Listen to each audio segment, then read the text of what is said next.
Hello everyone, welcome back to my channel. आज हम लोगों का जिउतिया व्रत है, तो हम सभी महिलाएं तैयार होके सज धज के हम लोग मंदिर गए हैं। पूजा का सामान लेके वहाँ पर जाके हम लोग पूजा अर्चना किए हैं और फिर पंडित जी कथा हम लोगों को सुना रहे हैं। तो देखिए यहाँ पर सभी लोग पूजा कर रहे हैं और आप लोग भी पूजा सुनिए, कथा सुनिए। तो चलिए हम लोग मिल के कथा सुनते हैं।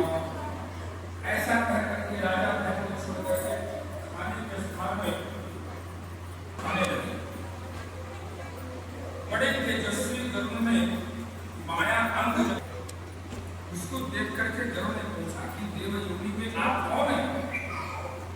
जिसके बामे अंग को मैंने छा लिया और अपनी स्वेच्छा से अपना दाया अंग भी आप हमको दे रहे हैं। हे वीर पुरुष, हे आप मनुष्य नहीं हैं, आप तो कोई देवता समझ में आ रहे हैं। आप अपने जन्म और कुल को आप कहिए। इसके बाद राजा स्वयं पीड़ा से भराया हुआ बोला कि हे गरुड़, आपकी इच्छा पूर्वक भोजन कीजिए। आप मांस चाहते हैं तो आप मांस खाइए, व्यर्थ की बातों में अपना समय मत गंवाइए। इस वाक्य को सुनकर के गरुड़ ने उसे खाना छोड़ दिया। फिर आज्ञा पूर्वक राजा ने जन्म और कुल को पूछने लगा। वाहन मेरा नाम है, दृष्ट्वा दयालुराजो करुणापासं परं गुरुहि महाभाग यत्ते मनसिदोचते तदानि चेत्ब्रह्महि अतिकिंकरणमते ये चातर उचिता पूर्वते जीवन्तु जनाः यद्विधेयत्वया सदा। इस दयालु को देख करके राजा से गरुड़ जल्दी से बोला कि हे महाराज, जो आपके मन में हो सो आप उसे वर मांगिए। आपसे मैं बहुत ही प्रसन्न हूँ। जब मैं आपका बाया अंग खाने लगा तो आपने अपना दाहिना अंग मेरे सामने कर दिया। तो आप मुझे मारे नहीं, मुझसे कोई विद्रा नहीं किए। हे गरुड़, यदि आप सचमुच में हमसे प्रसन्न हैं और यदि आप मुझे वर देना ही चाहते हैं तो मैं मांगता हूँ कि जिनको आपने पहले आहार बनाया था, जिन बच्चों को आपने खाया है, वो सभी जीवित हो जाएं। और फिर अब आप किसी जीव को नहीं खाएंगे। यही मेरी प्रार्थना है, मेरा आग्रह है। मैं आपसे यही वरदान करता हूँ। जो जीव उत्पन्न होते हैं वे बहुत काल तक जिए, ऐसा उपाय करें।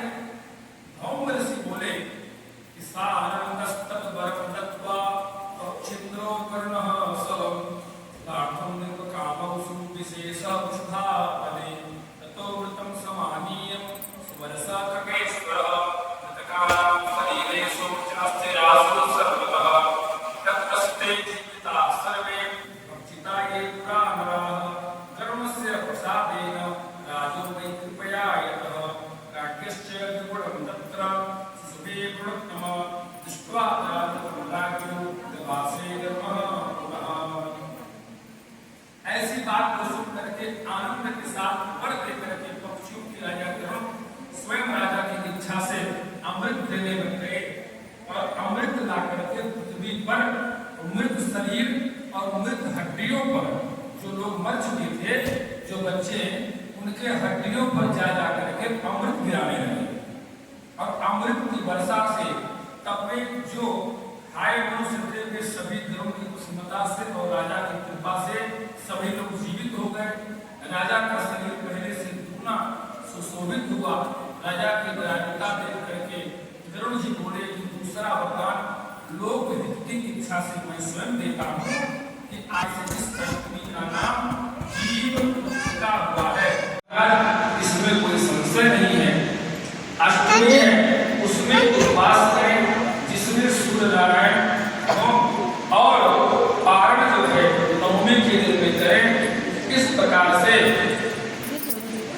गरुड़ जी राजा को वरदान देकर के विष्णुपुर वैकुंठ को चले गए। राजा भी अपनी स्त्री के साथ अपने नगर को चला गया। हे देवी, यह बहुत दुर्लभ मैंने कहा है, जिस व्रत के प्रभाव से लगे बहुत दिन तक जीवित रहते हैं। इसलिए इस व्रत को पूर्वोक्त विधि से करो और इसमें पार्वती जी शैलपुत्री हैं उनका पूजन करो और तुम सभी को फल की प्राप्ति होगी। मुनि के वचन को सुन करके द्रौपदी ने बहुत प्रसन्न होकर के ग्राम की सभी स्त्रियों को अपने पास बुला करके गौतम ऋषि बोले कि इस व्रत के प्रभाव से सुन करके चिल्ले ने किसी सुंदर सखी सियारी से कहा, उसने भी इस व्रत को स्वीकार किया। किसी पीपल की डाली में रह करके चिल्ली व्रत को करने लगी, किसी पीपल के पुनर में सियारी भी व्रत करने लगी। कहीं पर ब्राह्मण से इस कथा को सुन करके चिल्ली ने अपने सखी सियारी को जो कि उड़न में बैठी थी उससे कहा कि आधी कथा को सुन करके भूख से दुखी शरीर वाली सियारी वहां से निकल करके जल्दी से मुर्दों से भरे हुए श्मशान पर गई। वहां पर जाकर के अपनी इच्छा पूर्वक सियारी ने मांस खाया और चिल्ली ने निर्जल व्रत करके प्रातः काल होने के बाद में गौशाला पे जल किया, वहीं पर शरीर को छोड़ दिया। बाद में कौशलपुर में किसी धनी के यहाँ संयोग से दोनों एक ही घर में दोनों का जन्म हुआ। बड़ी बहन सियारी हुई और छोटी बहन जो चिल्ली थी वही हुई। संपूर्ण लक्षणों से युक्त उसको जाति का स्मरण रहा। बड़ी बहन काशीराज के यहाँ ब्याही गई और छोटी बहन को काशीराज के मंत्री से उसका विवाह हुआ। अगली के सभी विवाह पूर्वक किया गया। पूर्व जन्म के फल में मृग नैनी रानी से जो लड़का उत्पन्न किया वो सब यमराज के घर चले गए। जाति का स्मरण रखने वाले दीवान जी की स्त्री ने 8 पुत्र उत्पन्न किए। 8 वसुओं की माता की तरह उसको देख करके राजा की स्त्री राजा के आगे ईर्षा अक्षमा के साथ बोली कि हे नाथ, मेरे बचपन को आप मेरे लिए जो मेरे वचन है आप उसको पूर्ण करो। मैं जिस रास्ते से मेरे लड़के यमराज के यहाँ गए हैं उसी रास्ते से अगर हमारा जीवन चाहते हो तो मेरी बहन के लड़के को भी पहुंचा दो। ये सुनकर के राजा ने वैसा ही किया। इसके बाद जीविका ने उनको जिला दिया। एक समय में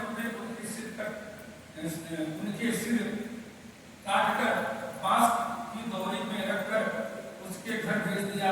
वे सब सिर अनेकों रत्नों से युक्त हो गए, बिना चोट फोड़ के सभी जी गए। उन लड़कों को देख करके राजा की स्त्री बड़े आश्चर्य को प्राप्त हुई। आकर के अपनी बहन से पूछने लगी, तुमने ऐसा कौन सा व्रत किया जिससे कि तुम्हारे सभी लड़के बार बार मर के भी जीवित हो जाते हैं? दीवान की स्त्री बोली कि पूर्व जन्म में मैं और तुम सियारी नहीं जीवित के व्रत के प्रभाव से हम दोनों ने व्रत किया और हमने उस व्रत का नियम पूर्वक पालन किया और तुमने उस व्रत को बीच में तोड़ दिया।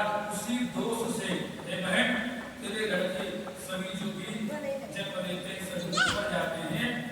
इसलिए मेरा व्रत नष्ट नहीं हुआ था, इसीलिए मेरे सभी लड़के जीवित रहते हैं। ऐसी बात को सुन करके कहा कि हे बहन, अब तुम और राजा साहब इस व्रत को करो। इस व्रत के प्रभाव से तुम्हारे पुत्र जीवित रहेंगे। हे भागीरथी, मैं सच कहती हूँ कि उसके व्रत को सुन करके उसने इस व्रत को किया और उस दिन से राजा जीवन पुत्र हुए और उस लड़की के पुत्र बड़े सुंदर हुए। इस पृथ्वी में वे लड़के राजा हुए, बहुत समय तक जीने वाले हुए। सुंदर जी ऋषियों से बोले, ये मैंने सुंदर संपूर्ण स्वभाव को बढ़ाने वाला कहा है। पुत्रों के दीर्घ जीवन की इच्छा से करने वाली जो माताएं इस व्रत को करें उनके होंगे, ऐसा मेरा